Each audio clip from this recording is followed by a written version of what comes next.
Hello and नमस्ते सबैजनाहरूलाई। म प्रवीण गुप्ता, तपाईहरुलाई गुप्ता ट्युटोरियल च्यानलमा स्वागत छ। आज म तपाईहरुलाई च्याप्टर 8 स्टार्ट गर्दैछु। बेसिकली तपाईहरुलाई एउटा लङ क्वेशनमा सोध्ने एउटा लङ क्वेशन र एउटा सर्ट क्वेशनमा आएको क्वेशनहरु हुन्छ यो च्याप्टर 8 बाट। सो तपाईहरुको 5 देखि 10 नम्बर अथवा 10 देखि 15 नम्बर को बिचमा आउने गरेको छ यो च्याप्टर 8 बाट। सो च्याप्टर 8 बाट म तपाईहरुलाई बेसिकली आजको भिडियोमा म तपाईहरुलाई अर्थोगोनल सेट भनेको के हो, अर्थोनर्मल सेट भनेको के हो यिनीहरुको बारेमा पढाउने छु र त्यसपछि म तपाईहरुलाई लिस्ट स्क्वायर, त्यसपछि क्यूआर फ्याक्टराइजेसन यिनीहरुको बारेमा पढाउने छु है त। सो भिडियो स्टार्ट गर्नुभन्दा पहिला यदि मेरो च्यानलमा तपाईहरुले नयाँ हुनुहुन्छ भने अझसम्म सब्स्क्राइब गर्नुभएको छैन भने मेरो च्यानललाई सब्स्क्राइब गर्नु होला र साथसाथै नजिकै रहेको बेल आइकनलाई पनि क्लिक गर्न नबिर्सनु होला र साथीहरुलाई पनि शेयर गर्न नबिर्सनु होला। सो विदाउट एनी डिले आजको भिडियो स्टार्ट गरौँ है त। र 8.1 मा तपाईहरुको इनर प्रोडक्ट, लेन्थ र अर्थोगोनालिटी भनेर रहेको छ। म तपाईहरुलाई डेफिनेसनहरु भन्दिने छु, तपाईहरुले यो डेफिनेसनहरु पढ्न सक्नुहुन्छ। डट प्रोडक्ट र डट प्रोडक्टको तपाईहरुले यहाँ एक्जाम्पल हेर्न सक्नुहुन्छ।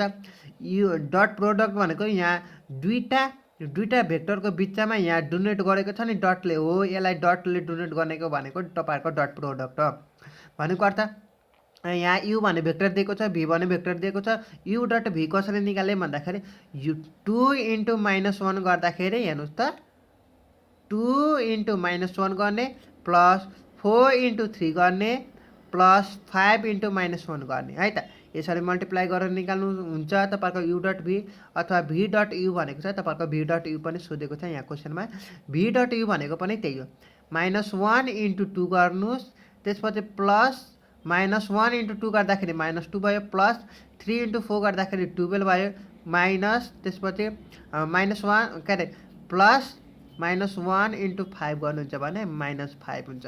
सो यहाँ -5 भयो, यो घटाउन सक्नुहुन्छ है त। यो भयो तपाईहरुको डट प्रोडक्टको, यो त इजी भयो।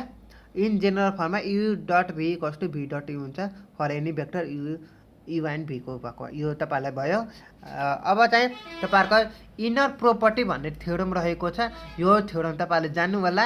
यो अब नेक्स्ट भिडियोहरुमा तपाईहरुको यो थ्योरम युज गरेर हामी न्युमेरिकल भन्नुको अर्थ हिसाबहरु सल्भ गर्नेछौँ है त।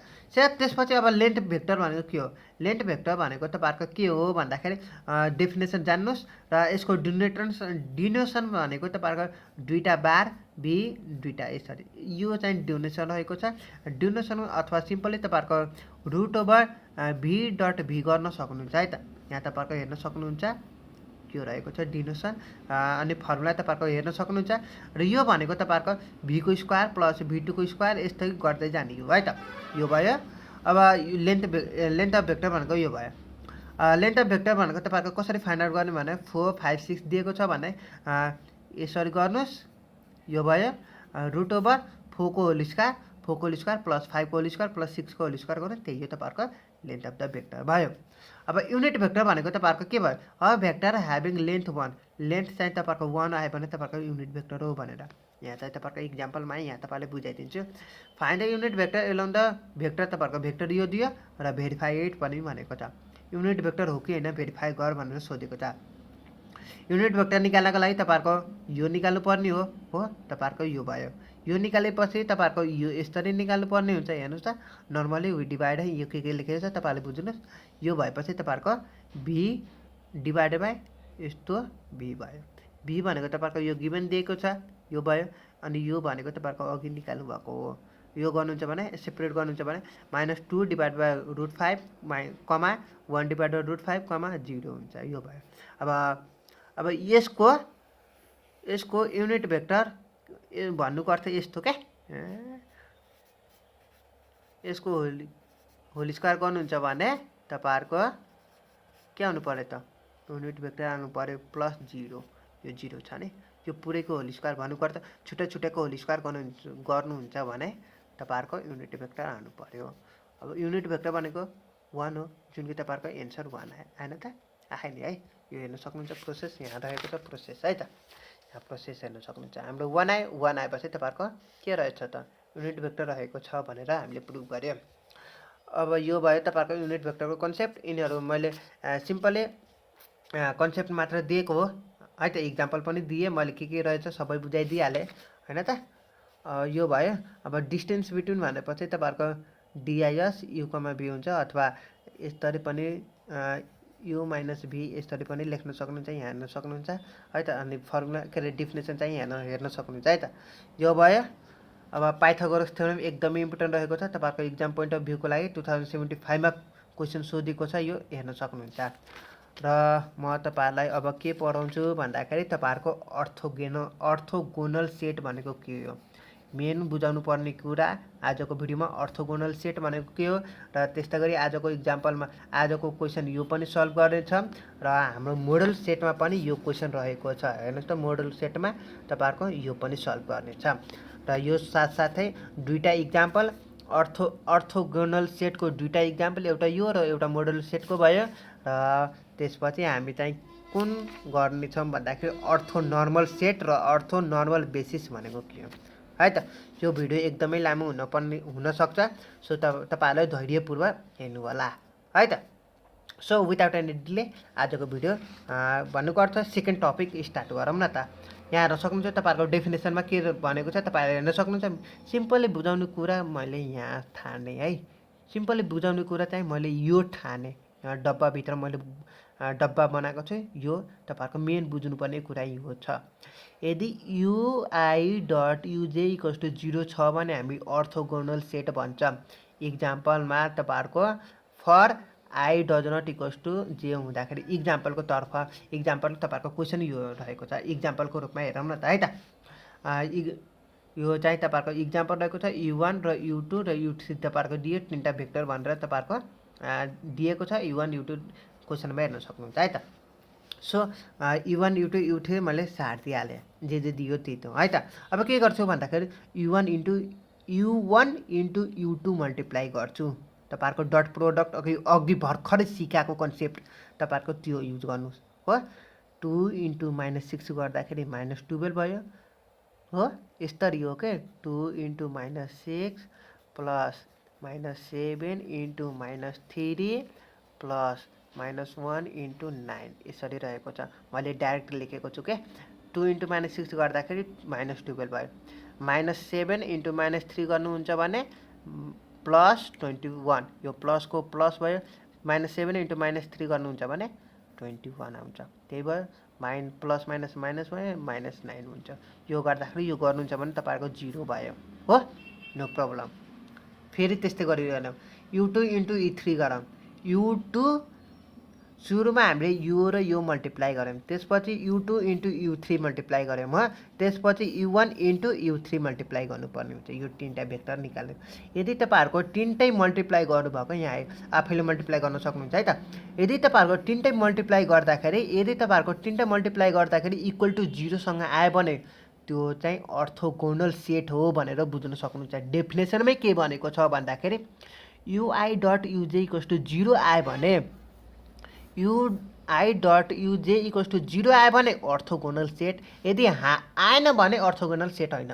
भन्नुको अर्थ हामीले चाहिँ हेर्नुहोस् त, यो तिनवटा भेक्टर दियो, यो तिनवटा भेक्टरमा हामीले यो दुईवटा मल्टिप्लाई U1 र U2 मल्टिप्लाई गर्दाखेरि 0 आयो हो, र U1 र U3 मल्टिप्लाई गर्दा पनि 0 आयो। तर U2 र U3 मल्टिप्लाई गर्दाखेरि हाम्रो 0 आएन, -30 आयो रे। आएपछि अब के गर्ने भन्दाखेरि तपाईँहरूको 0 सँग बराबर भएन, पछि तपाईँहरूको अर्थोगोनल सेट होइन भनेर लेख्न सक्नुहुन्छ। यही हो, तपाईँहरूको यसरी एन्सर लेख्न सक्नुहुन्छ है त।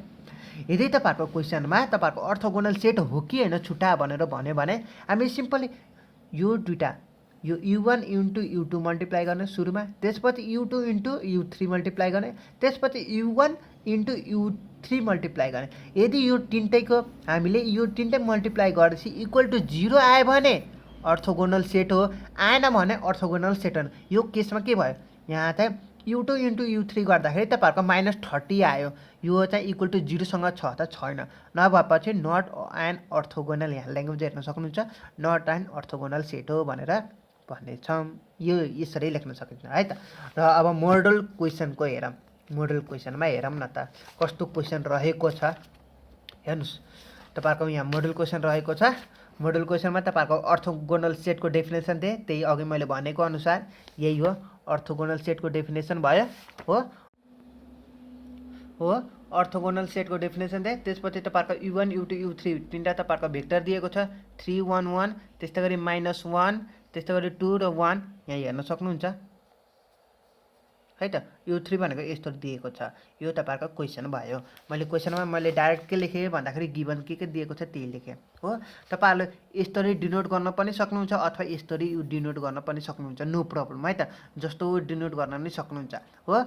यो सकेपछि u1 * u2 मल्टिप्लाई गर्नुस्, यो भएपछि u2 * u3 मल्टिप्लाई गर्नुस्, यो भएपछि u1 * u3 मल्टिप्लाई गर्नुस् हो। अब यो तीनटा मल्टिप्लाई गर्दाखेरि एउटा दुईटा र तीनटाको रिजल्ट तपाईहरुको इक्वल टु 0 सँग छ भने त्यो चाहिँ अर्थोगोनल सेट हो। मैले बुझाउनु पर्ने कुरा यही हो है त। क्वेशनमा हेर्नुस्, तपाईहरुको u1 भनेको 3 1 1 दियो, 3 1 1 दियो, u2 भनेको -1 2 र 1 दियो, -1 2 र 1। तपाईहरुको मल्टिप्लाई गर्न आउँछ, दुईटालाई दुईटा भेक्टर मल्टिप्लाई गर्न आउँछ पक्कै पनि। मल्टिप्लाई गर्दाखेरि तपाईहरुको अपरेसन यो भयो, यो हुँदाखेरि तपाईहरुको 0 आयो हो। यो भएपछि u2 * u3 गर्नुस्, यो u2 भनेको यो भयो, u3 भनेको तपाईहरुको यो भयो। अब u2 र u3 लाई मल्टिप्लाई गर्नुहुन्छ भने -1 * -1/2 गर्नुहुन्छ भने +1/2 आयो हो। प्लस 2 * -2 गर्नुहुन्छ भने -4 आयो हो। फेरि प्लस 1 * 7/2 गर्नुहुन्छ भने 7/2 आयो हो। अब एलसीएम लिएर गर्नुहुन्छ भने तपाईहरुको 0 आयो। u2 * u3 पनि 0 आयो। अब चाहिँ u1 * u3 गर्छौं, u1 * u3, u1 भनेको यो भयो, u3 भनेको यो भयो हो। 3 * -1/2 गर्ने प्लस 1 * -2 भयो, प्लस 1 * 7/2 भयो। पुरै क्याल्कुलेसन यस्तो आयो। यो गर्दाखेरि एलसीएम लिएर गर्नुहुन्छ भने तपाईहरुको 0 आयो। 0 आएपछि के हो? अर्थोगोनल सेट हो। अर्थोगोनल सेट हो this so that the set u1 u2 u3 is orthogonal set. हामीलाई सबैमा 0 निकाल्यौं, 0 आएपछि अर्थोगोनल सेट हो भन्न सकिन्छ है त। यो भयो अर्थोगोनल सेटको। अब चाहिँ अर्थोनर्मल सेट तर्फ लागौं न त। अर्थोनर्मल सेट तर्फ लागौं। अर्थोनर्मल सेट र अर्थोगोनल सेट एउटै हो, तर हल्का फरक के हो भन्दाखेरि हल्का मात्र फरक रहेको छ। तपाईहरुले बुझ्न सक्नुहुन्छ, म तपाईहरुलाई देखाइदिन्छु। अब अर्थोनर्मल सेट अघि नै हामी अर्थोगोनल सेट पढ्यौं। अर्थोगोनल सेट भनेको तपाईहरुको u1 * ui * uz = 0 हुनु पर्यो भनेपछि तपाईहरुको अर्थोगोनल सेट। अर्थोगोनल सेट भनेको u1 ui .uj = 0 भयो भने अर्थोगोनल सेट हो। र अर्थोनर्मल सेटमा के हो भन्दाखेरि अर्थोगोनल सेटको युनिट भेक्टर भयो भने अर्थोनर्मल सेट। अर्थोगोनल सेटको युनिट भेक्टर भयो भने अर्थोनर्मल सेट हुन्छ। र अर्थोनर्मल बेसिसको डेफिनेसन हेर्न सक्नुहुन्छ है त। अब इक्जाम्पलमा हेरौँ न त। इक्जाम्पलको रूपमा मैले यही दिएको छु है त। क्वेशनमा के भनेको छ? अर्थोनर्मल basis for r³ where v1 v2 v3 दिएको छ हो। मैले क्वेशनमा के सारे भन्दाखेरि मैले सिम्पली तपाईहरुको v1 v2 v3 सार दिए। v1 भनेको तपाईहरुको क्वेशनमै दिएको छ, v2 पनि दिएको छ, v3 पनि दिएको छ हो। दिए बापत के गर्ने? अघिकै सेम अर्थोगोनल सेटमा हामीले के गर्थ्यौं? सुरुमा u1 .u2 निकालेको थियौं हो। त्यस्तै गरी के गर्थ्यौं? u2 .u3 निकालेको थियौं। त्यस्तै गरी के गर्थ्यौं? u1 .u3 निकालेको थियौं हो। यो तीनटैको इक्वल टु 0 सँग आयो भने अर्थोगोनल हो। अब हेर्नुस्, सुरुमा अर्थोनर्मल भनेको के? अर्थोगोनल चाहिँ सेट हुनै पर्यो रे। अर्थोगोनल सेट हुनै पर्यो रे of unit vector. Unit vector भनेको तपाईहरुको 1 हुनु पर्यो। म तपाईलाई बुझाइदिन्छु, चिन्ता गर्नु पर्दैन हो। र अघिको केसमा हाम्रो u1 u2 u3 थियो हो, तर यहाँ चाहिँ v1 v2 v3 थियो, चिन्ता गर्नु पर्दैन। र यो केसमा के गर्ने भन्दाखेरि v1 .v2 हो। v1 को तपाईहरुको यो भयो र v2 भनेको तपाईहरुको यो भयो हो। 3 /√11 * -1 / 6 गर्नुहुन्छ भने 3 * -1 गर्नुहुन्छ भने 3, तल चाहिँ 11 × 6 गर्नुहुन्छ √66 भयो। यसरी तपाईँहरूको मल्टिप्लाई गर्दाखेरि तपाईँहरूको 0 भयो। v1 डट v2 0 आयो। त्यस्तै गरी v2 डट v3 पनि 0 आयो। यहाँ क्याल्कुलेसन हेर्न सक्नुहुन्छ है त, यसरी क्याल्कुलेसन गरेको हो भनेर। अब चाहिँ के गर्ने त, लास्ट वान तपाईँहरूको के बाँकी रह्यो त भन्दाखेरि v1 डट v3 पनि तपाईँहरूको क्याल्कुलेसन गर्नुहुन्छ भने 0 आयो। यो आएपछि अब हामीले के भन्न सक्छौँ त, अर्थोगोनल सेट हो भनेर भन्न सक्छौँ। अर्थोगोनल सेट हो पनि भन्न सक्छौँ। हेर्नु त डेफिनेसनमा के भनेको छ, and orthogonal set. Orthogonal set भनेको छ, अर्थोगोनल सेट हुनको लागि के हुनु पर्यो रे, तिनटै भेक्टरको तपाईँहरूको इक्वल टु 0 हुनु पर्यो। हाम्रो तिनटै हामीले क्याल्कुलेसन गर्दाखेरि हाम्रो तिनटै चाहिँ तपाईँहरूको इक्वल टु 0सँग भयो। भएपछि तपाईँहरूको अर्थोगोनल सेट पनि भयो हो। तर साथसाथै युनिट भेक्टर पनि हुनु पर्यो र अफ युनिट भेक्टर पनि हुनु पर्यो रे। युनिट भेक्टर कसको त, युनिट भेक्टर कसको त हो, यसकै v1 को युनिट भेक्टर। v1 को तपाईँहरूको पुरै चाहिँ 1 हुनु पर्यो, v2 को नै 1 हुनु पर्यो, v3 को पनि 1 हुनु पर्यो। कसरी 1 निकालेको, यसरी निकाल्नुहोस्। हेर्नुहोस् तपाईँहरूको अघि भर्खरै मैले सिकाएको अनुसार यो युनिट भेक्टरको यसरी तपाईँहरूको अघि भर्खरै मैले यो अलिक थोरै रिभाइन्ड गरेर हेर्दाखेरि तपाईँहरूको यस्तो सिकाएकै थिएँ होला, सुरुमै तपाईँहरूको हो याद आयो होला। यो कसरी गर्ने त, अब v1 भनेको तपाईँहरूको v1 भनेको तपाईँहरूको 3/√11 1/√11 1/√11 हो कि होइन, हो नि है। यसको स्क्वायर प्लस यसको स्क्वायर प्लस यसको स्क्वायर गरिदिनुहोस्। 3/√11 को स्क्वायर प्लस 1/√11 स्क्वायर प्लस 1/√11 को होल स्क्वायर गर्नुहोस्। यो सबै गर्नुहुन्छ भने तपाईँहरूको 1 आयो। त्यस्तै गरी v2 को नै गर्नुहुन्छ भने 1 आयो। मैले डाइरेक्ट गरेको छु, यहाँ डाइरेक्ट गरेको छु। v3 गर्नुहुन्छ भने 1 आयो। सबैको तपाईँहरूको युनिट भेक्टर आयो। युनिट भेक्टर भनेको 1 हो, सबैको नि 1 आयो र अर्थोगोनल पनि 0 आयो। अर्थोगोनल सबै तपाईँहरूको तिनवटा म्याट्रिक्सको 0 आयो। 0 आएपछि तपाईँहरूको अर्थोगोनल हो भनेर भन्न सकिन्छ र यो गर्नुहुन्छ भने तपाईँहरूको 1 आयो, जुन कि युनिट भेक्टर हो पनि भन्न सकिन्छ। सकेपछि अब के भन्न सकिन्छ त भन्दाखेरि since we know every orthogonal of non zero vector from a basis for its vector space is orthonormal भन्न सकिन्छ हो। हाम्रो अर्थोनर्मलको डेफिनेसन अनुसार के भनिएको छ भन्दाखेरि अर्थोगोनल सेट, सुरुमा अर्थोगोनल सेट निकाल। अर्थोगोनल सेट भनेको तपाईँहरूको तिनवटा भेक्टर इक्वल टु 0 भयो हो। त्यसपछि युनिट भेक्टर भनेको तपाईँहरूको क्वेसनमा जे भेक्टर दिएको छ त्यसको स्क्वायर गरिदिनुहोस्, इक्वल टु 1 आउनु पर्यो। स्क्वायर गर्दाखेरि हाम्रो इक्वल टु 1 आउनु पर्यो। स्क्वायर गर्दाखेरि इच एन्ड एभ्री टर्मको स्क्वायर गर्नुहुन्छ भने तपाईँहरूको 1 आयो। 1 आएपछि हामीले के भन्न सकिन्छ त भन्दाखेरि अर्थोनर्मल सेट हो भन्न सकिन्छ। यसरी हामी अर्थोनर्मल र अर्थोगोनलको यसरी हामी कम्पेयर गरेर एउटै भिडियोमा राखेको छौँ, सो द्याट तपाईँहरूको इजी होस् भनेर मात्र हो। नत्र यो भिडियोलाई मैले 2 पार्टमा डिभाइड गर्न सक्थेँ होला। त्यसैले तपाईँहरूलाई कन्फ्युज हुनु सक्नुहुन्छ र यो भिडियोमा एउटा पार्टमा बनाएर राखेको छु। एउटाको अर्थोगोनल सेट भनेको तपाईँहरूको इक्वल टु 0 आउनुपर्ने हो, त्यो भनेको तपाईँहरूको अर्थोगोनल सेट भयो। अब अर्थोनर्मल सेट भनेको के हो भन्दाखेरि अर्थोगोनल सेट हुनै पर्यो रे, साथसाथै युनिट भेक्टर पनि हुनु पर्यो रे। तिनीहरूको युनिट चाहिँ तपाईँहरूको यो सबैको इच एन्ड एभ्री टर्मको इन्डिभिजुअलको स्क्वायर गर्नुहुन्छ भने तपाईँहरूको 1 आउनुपर्ने हो। 1 आएपछि हाम्रो के हुन्छ त भन्दाखेरि अर्थोनर्मल सेट हुन्छ भनेर भन्न सकिन्छ है त। सो आजको भिडियो एकदमै लामो भएको होला मेबी तपाईँहरूको लागि। अर्थोनर्मल सेट, अर्थोगोनल सेट यिनीहरू चाहिँ इक्जाम पोइन्ट अफ भ्यू एकदमै इम्पोर्टेन्ट रहेको छ र मैले मोडल क्वेसनको पनि इक्जाम्पल मैले तपाईँलाई सल्भ गरिदिएको छु, यहाँ हेर्न सक्नुहुन्छ है त। सो आई होप तपाईँलाई केही पनि डाउट रहेन होला र यदि तपाईँलाई कोही पनि डाउट लाग्यो भने मलाई कमेन्ट सेक्सनमा गएर कमेन्ट गर्न नबिर्सनु होला।